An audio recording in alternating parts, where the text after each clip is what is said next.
नमस्कार प्यारे बच्चों। तीन रंग का नहीं है वस्त्र, ये ध्वज देश की शान है। यही है गंगा, यही हिमालय, यही हिंद की जान है। और तीन रंग से रंगा हुआ ये मेरा हिंदुस्तान है। आज दिल्ली पुलिस की नेक्स्ट क्लास है। आज का हमारा जो टॉपिक है अनुपात और समानुपात।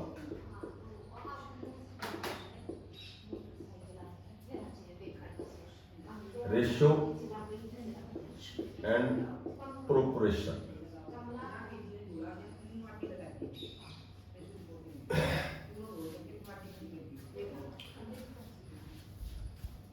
देखो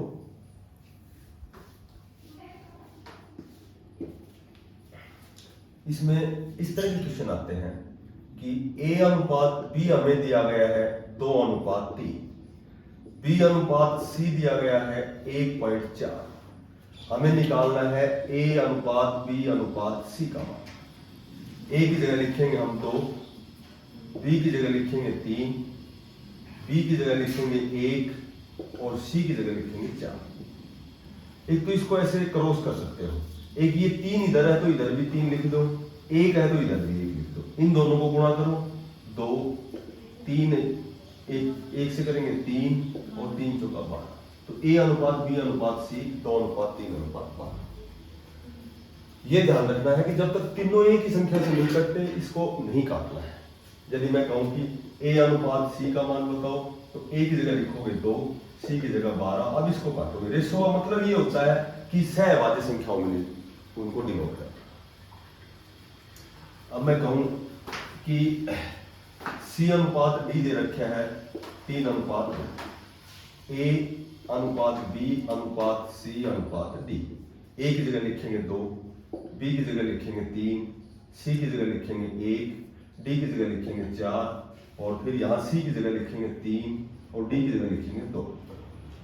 अब वो यहाँ 3 है तो इधर भी 3 3 करो, ये 4 है तो इधर 4 करो, 1 है तो इधर 1 करो, 3 है तो इधर 3 3 करो।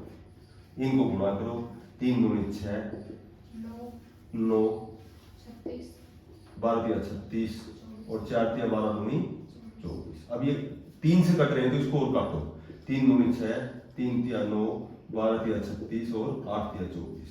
अब ये नहीं कटते तो इसको छोड़ दे। ठीक है।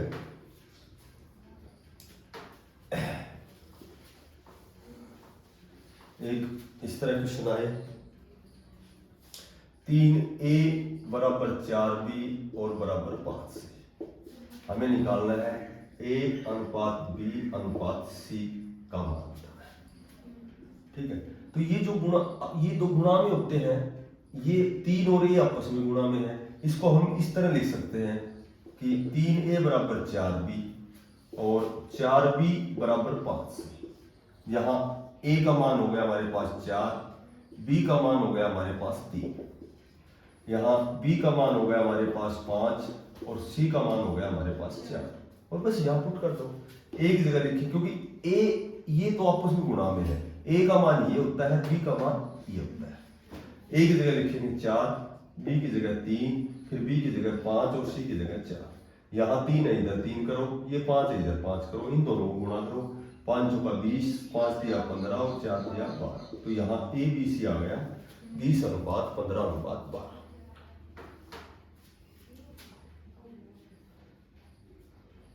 ठीक है।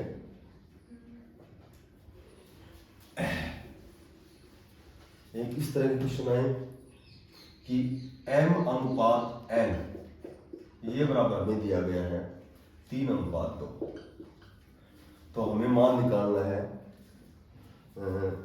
4M जमा 5N अनुपात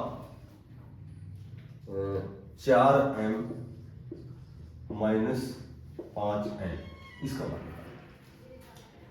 तो वही बात है कि M अनुपात N दिया गया है, M का मान तो 3 पुट करना है और N के मान 2 पुट करना है।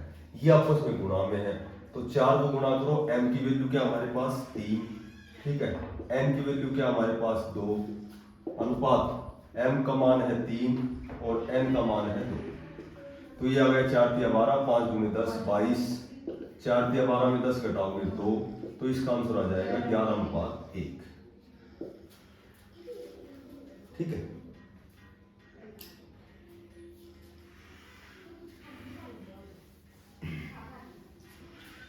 एक बड़ी ऑप्शन दे रखे हैं x² जमा 4y² बराबर 4xy।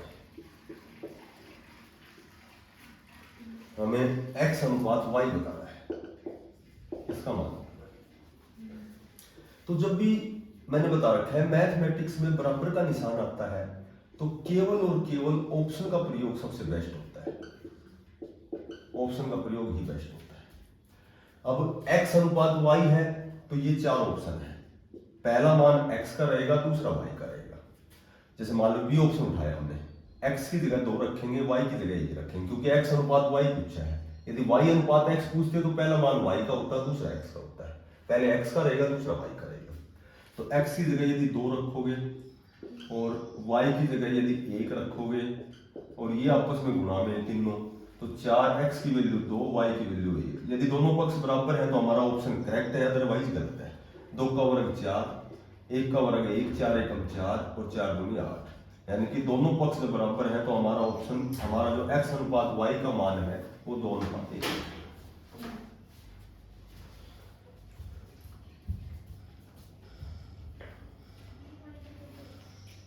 ठीक है।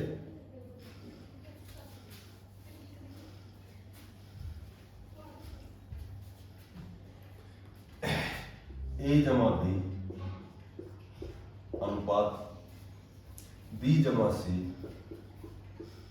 अनुपात c जमा a, ये बराबर हमें दे दिया 6:7:8। हमें दे रखे हैं a जमा b जमा c, ये बराबर हमें दे रखे हैं 14, तो c का मान बताना है। ठीक है।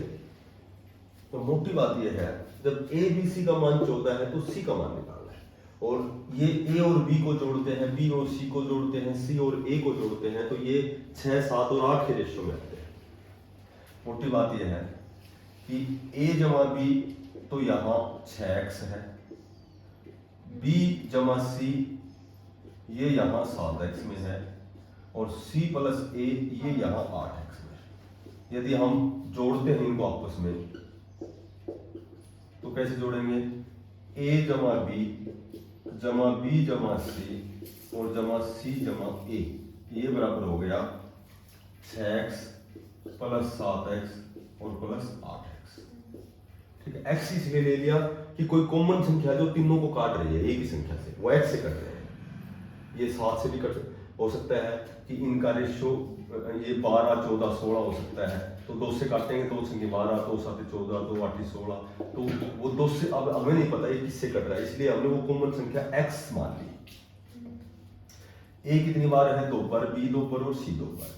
2 पर a है, 2 पर b है और 2 पर c है, और ये बराबर हो गया 15 से 21x हो गया। 2 आ गया कॉमन, अंदर आ गया a b और c, ये बराबर आ गया 21x। a जमा b जमा c का मान दे रखा हमें 14, 14 इसके गुणा में हो गया, 2 के गुणा में भी हो गया 28, 28 बराबर 21x, और x निकालेंगे तो 28 21 अपॉन में आएगा, 7 चौका 28, 7 के 21 x, वो कॉमन संख्या जो हमने x मान रखी है उसका मान 4/3 आ गया। मान निकालना है c का, यदि a और b का मान हमें पता होता तो c का मान निकल जाता। अब a और b दोनों का जोड़ 6x के बराबर है, a और b का जोड़ है वो 6x के बराबर है, तो a जमा b बराबर 6x की वैल्यू हमने निकाल दी। क्या निकाल दी?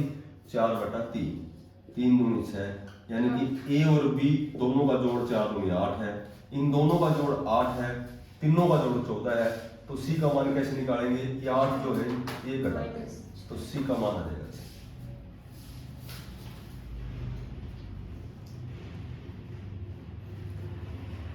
ठीक है।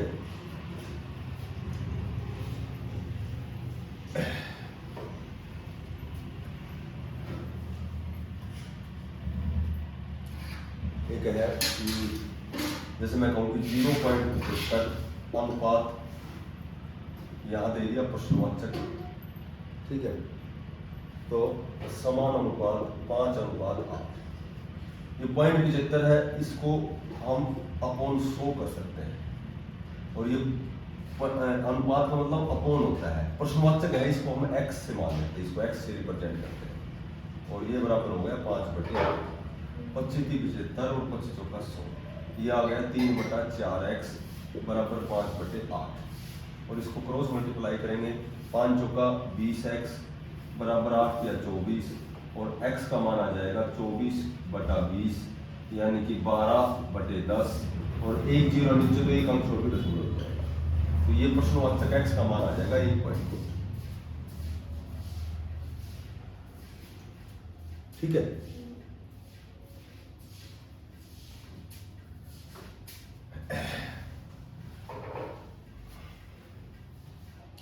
जैसे क्वेश्चन दे दिया 1/5 अनुपात 1/x समान अनुपात 1/x, और अनुपात ये दे रखे हैं 1/1.25।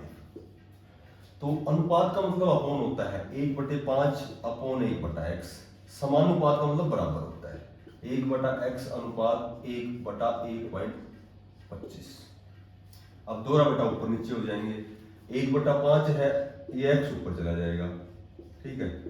ये 1/x है और ये 1.25 ऊपर चला जाएगा। ये पॉइंट के आगे 2 अंक हैं, यहाँ 2 0 आ जाएंगे।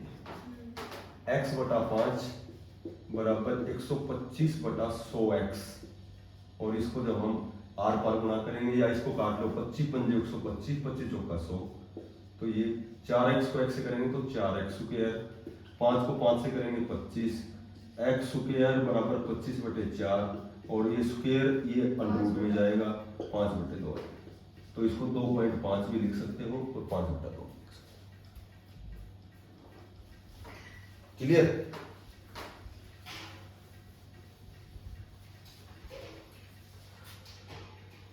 एक होता है मध्यानुपाती। मध्यानुपाती क्या होता है, पहली संख्या और दूसरी संख्या को जब हम गुणा करेंगे और इसका रूट निकालेंगे तो मध्यानुपाती आएगा।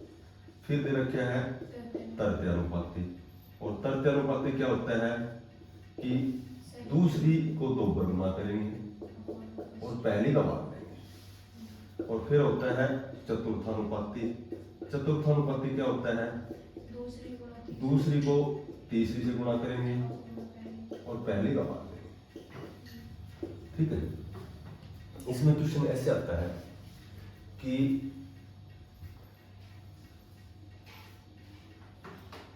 x² माइनस y² और x माइनस y, इसका तृतीयानुपाती बताओ।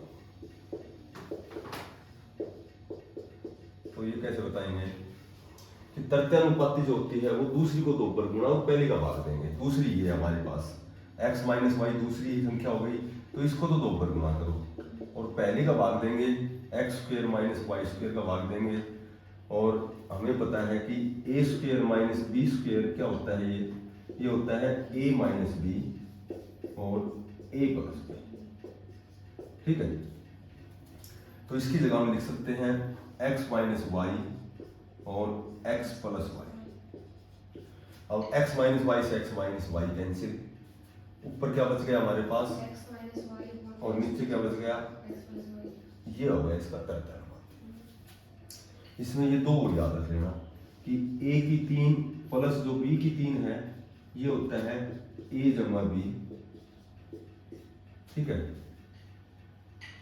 और a की 2 प्लस b की 2 और माइनस 1b, और ये होता है, इस तरह के क्वेश्चन आते हैं इनमें, तृतीयानुपाती मध्यानुपाती।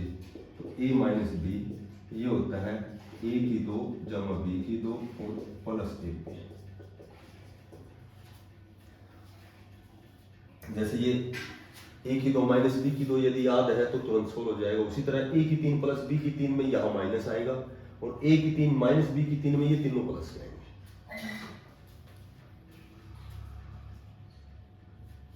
ठीक है। एक बार दिल्ली पुलिस में ये क्वेश्चन आया कि वह कौन सी भिन्न है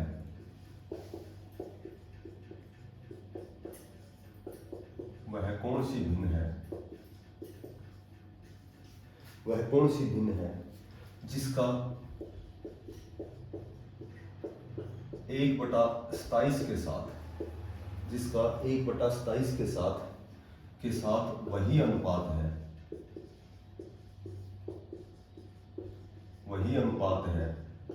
जिसका 1/27 के साथ वही अनुपात है जो 3/11 तथा 5/9 का है। 5/9 का है। तो सीधी सी बात है, वो भिन्न हम मान सकते हैं x भिन्न है। इस भिन्न के साथ 1/27 का वही संबंध है, इसके बराबर है, समान अनुपात में है, जो 3/11 और 5/9 का है। तो इसके अपॉन 1 करके वैसे सोल्व करते हैं। एक अपॉन ये बराबर इसके अपॉन दोहरा बटा ऊपर नीचे और क्रॉस मल्टीप्लाई x की वैल्यू कर देंगे। ठीक है।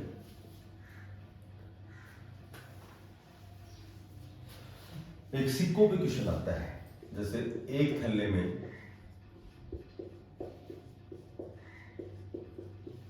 378 सिक्के हैं। एक थैले में 378 सिक्के हैं। इसमें 1 रुपए, 50 पैसे और 25 पैसे के सिक्के हैं।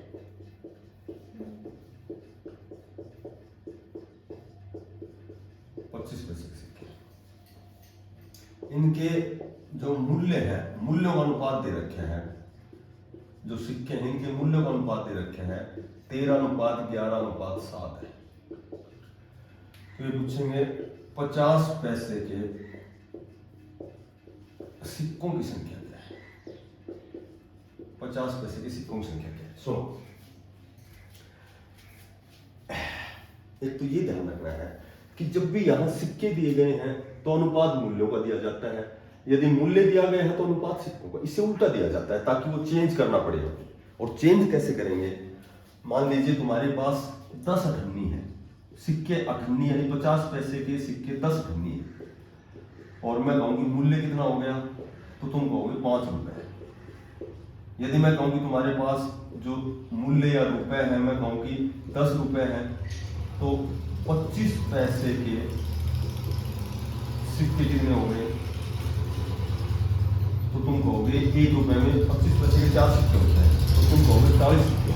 मोटी बात यह है कि यदि सिक्कों से मूल्य बनाना पड़े तो भाग देख के बनाते हैं। जैसे 10 अठन्नी है, 1 रुपए में 2 अठन्नी होती है, तो हमेशा भाग देख के बनाएंगे, 5 रुपए बताएंगे।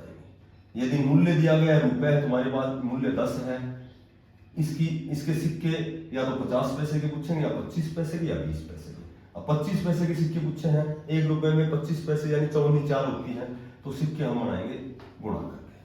मोटी बात यह है, ये लाइन लिख लो, मूल्य बनाते समय भाग दिया जाता है,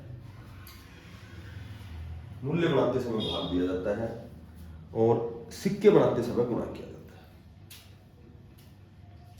मूल्य बनाते समय भाग दिया जाता है और सिक्के बनाते समय गुणा किया जाता है। सिक्के बनाते समय गुणा किया जाता है।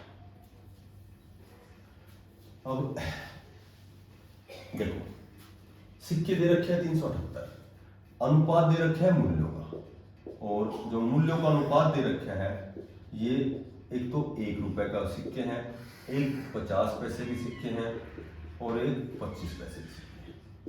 लेकिन मूल्य दे रखा है, मूल्य का अनुपात दे रखा है 13:11:7। मैंने बताया था अनुपात को हमेशा x से रिप्रेजेंट कर लो, क्योंकि वो कॉमन संख्या हमें नहीं पता किससे कट के बना रखे हैं इसको अनुपात। अब इन मूल्यों के अनुपात को सिक्कों का अनुपात बनाना है। तो 1 रुपए का मूल्य 3x है, तो सिक्के 1 रुपए के जितने सिक्के होते हैं मूल्य उतने होते हैं। तुम्हारे पास 1 रुपए के 20 सिक्के हैं, तो मूल्य भी 20 ही रहेगा, क्योंकि अब हम अनुपात बना रहे हैं सिक्कों का अनुपात, और सिक्कों का अनुपात मैंने बताया गुणा करके बनाते हैं। सिक्कों का अनुपात हमेशा गुणा करके बनाते हैं। अब चूंकि 50 पैसे का जो मूल्य है वो 11x है, पर 50 पैसे के सिक्के बनाएंगे तो 1 रुपए में 50 पैसे के 2 सिक्के होते हैं, तो इसको 2 से गुणा करो। 7x मूल्य है, लेकिन 1 रुपए में 4 चवन्नी होती है, तो टोटल चवन्नी के सिक्के हो गए 4 से गुणा करके। 1 रुपए के सिक्के हो गए तुम्हारे पास 13x, 50 पैसे के सिक्के हो गए 11 दूनी 22x, और 25 पैसे के सिक्के हो गए 28x, और कुल सिक्के तुम्हें दिया गया है बराबर है 378। 25, 28, 22, 63, ये हो गया 28 और 22 कितने हो गए 50, 63x हो गए। 63x बराबर 378, और x बराबर 3 संख्या 18, 378 बटे 63, यानी कि वो कॉमन संख्या तुमने निकाल दी 6। अब चाहिए सिक्के पूछे, तुम्हारे पास सिक्कों का अनुपात भी है, मूल्य पूछे तो मूल्य का अनुपात भी है। अब x की वैल्यू 6 आ गई। 50 पैसे के सिक्के, 50 पैसे के सिक्कों का जो अनुपात है 22x है, ठीक है। x की जगह लिखेंगे 6, 11 संगी 66, 66 दूनी 132, यानी कि 50 पैसे के सिक्के आ गए 132। 1 रुपए के सिक्के पूछे तो 13 सिक्के 78, 25 पैसे के सिक्के पूछे तो 7 संगी 42, और 42 को जब 4 से गुणा करोगे तो 168। तो टोटल तीनों को जोड़ोगे तो कुल सिक्के आएंगे 378 सिक्के, ठीक। मूल्य पूछे तो भाग दे देना, ठीक है। इसमें 4 का भाग दे देंगे, या यहाँ इसमें पुट कर दो। 7 संगी 42 हो गए 25 पैसे का मूल्य, 11 संगी 66 हो गई 50 पैसे का मूल्य, और 13 से 78 सिक्के 78 ही उनका मूल्य है।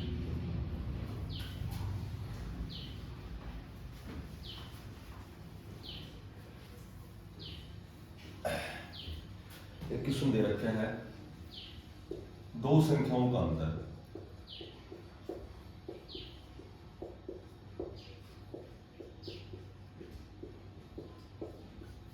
दो संख्याओं का अंतर,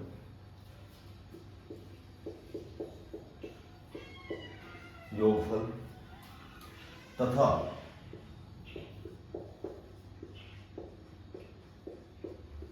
गुणनफल का जो अनुपात है,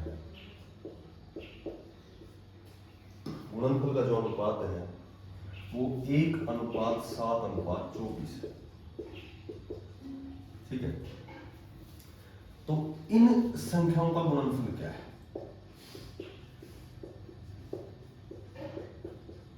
तो इस तरह के क्वेश्चन वैसे तो ऑप्शन से ज्यादा बेस्ट होते हैं। कैसे होते हैं कि कोई दो संख्या है, उनका अंतर का अनुपात 1 है, उनके जोड़ का योगफल का अनुपात 7 है, उनके गुणा का अनुपात 24 है। तो मान लो वो संख्या मैं 6 और 8 मान लेता हूं, ठीक है। तो इन दोनों का अंतर तो हो गया 2 का, इनका योग हो गया 8 से 14, और इनका गुणनफल हो गया 8 से 48, और अनुपात बनाएंगे इसको तो 2 एकम 2, 2 7 14, और 24 दूनी 48, तो वही 1:7:24। तो ये ऑप्शन से जब सब ज्यादा बेस्ट होता है। बाकी इनको ऐसे कर सकते हो कि a माइनस बी है, इसको हम मान लेते हैं x, दोनों का अंतर x। इन दोनों का जो जोड़ है a जमा b वो है 7x, क्योंकि 7 के अनुपात में है, और जो इनका गुणनफल है वो 24x के अनुपात में है। तो a minus B, a plus B और a b, इनका एक संबंध होता है, यदि याद रह जाए तो a जमा b का वर्ग माइनस a माइनस b का वर्ग, और ये सूत्र होता है बराबर 4ab के, ये सूत्र होता है। a प्लस बी तुम्हारे पास 7x है, a माइनस बी तुम्हारे पास 1x है, और a b तुम्हारे पास 24x। यहाँ से x का मान आ जाएगा और पुट कर देंगे बस। 49x square minus x square बराबर जो होगा 96x। ये बच गया हमारे पास, 49 में से 1x घटाओगे 48x स्क्वायर बराबर 96x। 1x से x स्क्वायर है, 1x से 1x कैंसिल, x निकालोगे तो 96 बटे 48, यानी कि 48 दूनी 96, x की वैल्यू 2 आ गया हमारे पास। तो इन दोनों का अंतर तो क्या आ गया हमारे पास 2 आ गया। इनका जोड़ क्या हो गया, x की वैल्यू 2, 7 दूनी 14, और यहाँ x की वैल्यू 2, 24 दूनी 48, और ये अनुपात करके देखोगे ना तो वही 1:7:24 हो जाएगा।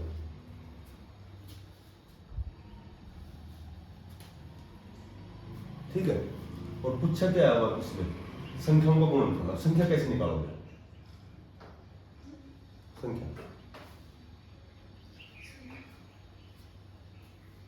संख्या निकालने की जरूरत क्या है? जब 24 गुणनफल आ ही गया तो दो संख्या कौन कौन सी हो गई? 6 और 8 होती है जिनका गुणा कर सकते हैं। ठीक है, और वो कंडीशन भी लगनी चाहिए 1 7 और 24 के रेशियो में आनी चाहिए। एक क्वेश्चन दे रखा है, बढ़िया क्वेश्चन। सोना पानी से 19 गुना भारी है। 19 गुना भारी है, यानी कि जो गोल्ड है वो वाटर से, पानी से 19 गुना भारी है वेट में। तांबा पानी से, कॉपर है जो, तांबा पानी से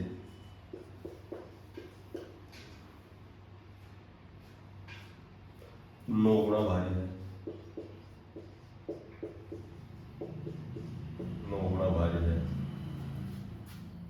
सोने तथा तांबे को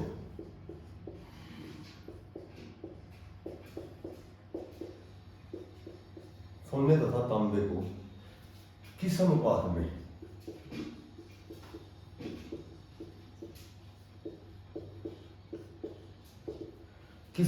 में मिलाया जाए?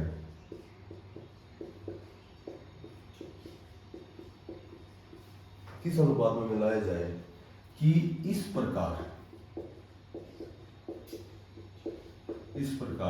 जो बड़ी धातु है, वो पानी से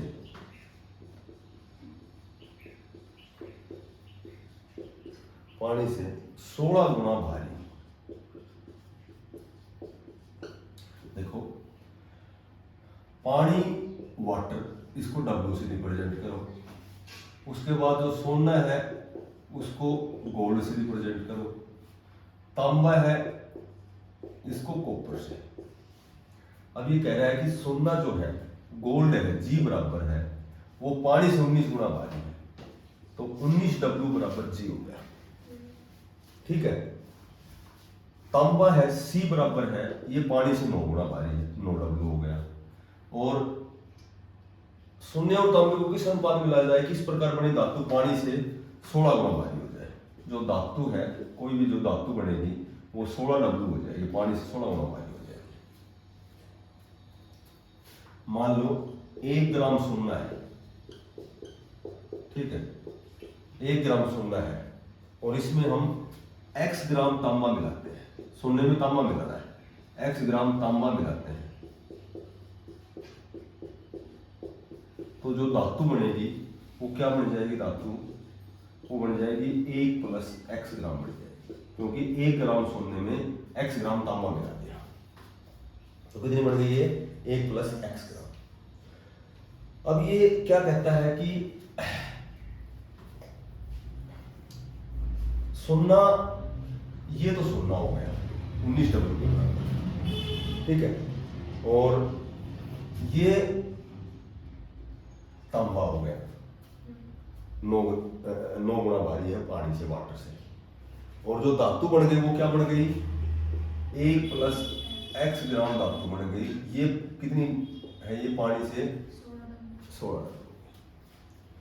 तो ये बताओ कि जब सोना तो है 1 ग्राम, इसको तो 1 से गुणा करेंगे 19W रहेगा, और अब क्या कर दिया कि जो तांबा है, ये तांबा है, इसमें सोने में X ग्राम तांबा मिला दिया, तो इसको तो गुणा करो, X से गुणा कर दो, ठीक है, X ग्राम तांबा मिला दिया।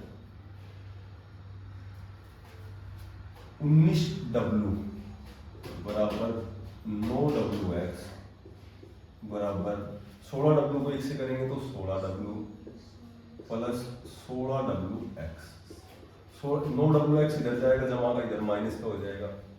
19W और 16W कितने हो गए? 16 दूनी 32 और 3 35W हो गए, और बराबर वो हो गया 60WX। ये सही है गलत है? 16 में से जब 9 घटाएंगे तो कितना बचेगा? 7। W से W कैंसिल, X यानी कि तांबे की मात्रा आ गई 35/7,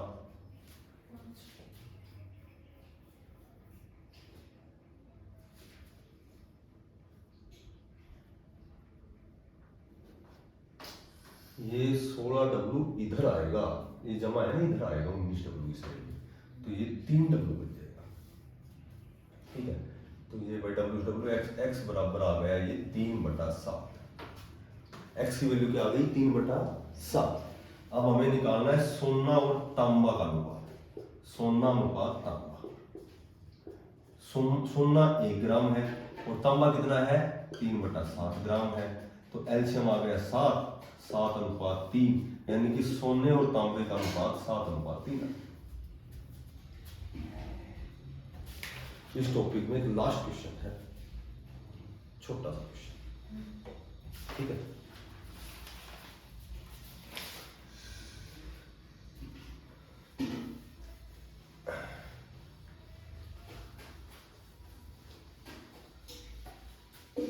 एक क्वेश्चन दे रखे हैं, संपूर्ण पृथ्वी पर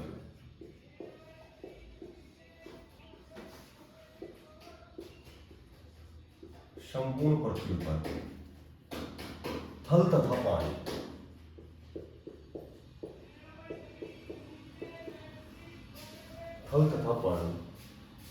का अनुपात 1:2 है। थल तथा पानी का अनुपात 1:2 है। उत्तरी जो गोलार्ध है,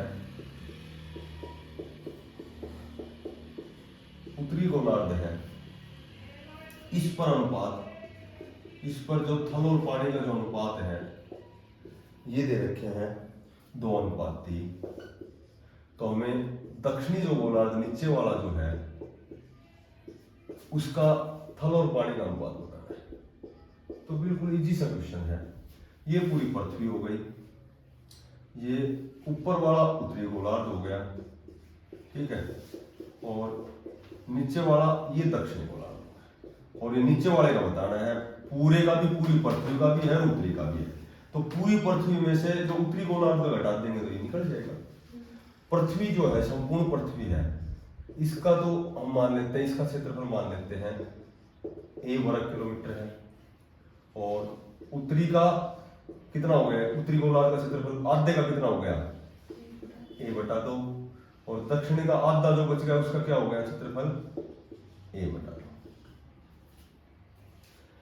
पूरी पृथ्वी, ये पूरी पृथ्वी हो गई, इसका जो थल और जल है, ये 1:2 है। तो थल तो हो गया 1/3 और जल हो गया 2/3, क्योंकि अनुपातियों कितना हो गया 1 और 2 3, सही है। अब ये उत्तरी गोलार्ध है, इसका थल और जल देखो, ये है 2:3। तो थल तो कितना हो गया इसका, उत्तरी गोलार्ध का 2/5, और जल कितना हो गया 3। जब इसके थल और जल में से ये उत्तरी गोलार्ध का है और ये पूरी पृथ्वी का है, तो पूरी पृथ्वी में से जब उत्तरी गोलार्ध को घटाएंगे तो किसका बच जाएगा, दक्षिणी गोलार्ध। तो दक्षिणी गोलार्ध, ये दक्षिणी गोलार्ध है, इसका थल और जल का बताना है, बस नॉर्मल सा क्वेश्चन है। अब सुनो, पूरी पृथ्वी का क्षेत्रफल कितना है a, इसके थल का अनुपात क्या है, थल कितना है इसका 1/, तो पूरा क्षेत्रफल a है, तो थल हो गया का 1/3, तो a/3 तो इसका थल का हो गया, और जल का कैसे निकालेंगे, a × 2/3, 2a/3, ठीक है। इसका देखो, उत्तरी गोलार्ध के थल का कितना हो गया, इसका क्षेत्रफल कितना है a/2 वर्ग किलोमीटर है, ठीक है।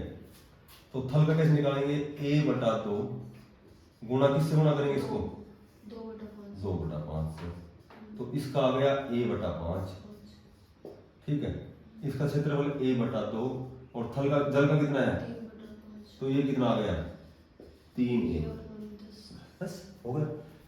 इसके पूरी पृथ्वी के थल में से उत्तरी के थल घटा दो, पूरी पृथ्वी के जल में से इसका जल घटा दो, वो बच गया, वो दक्षिण का आप देखा बचे। कैसे घटाऊं, पूरी पृथ्वी का कितना है थल का, अच्छा, और उत्तरी गोलार्ध के थल का कितना है, वैसा लिए घटा तो ये थल का, और इसके जल, पूरी पृथ्वी के जल का कितना है 2a/3 और minus 3a/10, that is answer. मैं आंसर निकाल देता हूँ। एलसीएम आ गया 15, 5a 3 है तो 2a/15 तो इसका आ गया, और एलसीएम आ गया 10 के 30, 10 दूनी 20 और 3 तिया 9, 11a/30 इसका आ गया। तो कैसे करेंगे, दक्षिण का जो थल का है 2a/15 है और जल का कितना है 11a/23 है। एलसीएम आ गया हमारे पास 30, 15 दूनी तो दूनी 4a, अनुपात 11a, एलसीएम कैंसिल हो जाता है, a से a कैंसिल, तो इसका दक्षिणी गोलार्ध के जो स्थल और जल का जो अनुपात है, क्षेत्रफल का जो अनुपात है 4:11, दैट इज आंसर। ये थोड़ा सा लेंथ इसलिए है कि धीरे धीरे समझा के बताया, बाकी सीधी सी बात है, पर पूरी पृथ्वी में से उत्तरी गोलार्ध का घटाएंगे दक्षिण का बच जाएगा। पूरी का क्षेत्रफल a वर्ग किलोमीटर और उत्तरी का भी a/2 और दक्षिणी का भी। तो दक्षिणी का तो हमें जरूरत ही नहीं है इसका, तो क्योंकि इसमें से तो ये घटाना ही है, ये अपने। तो ये हमारे अनुपात का टॉपिक दैट इज कंप्लीट।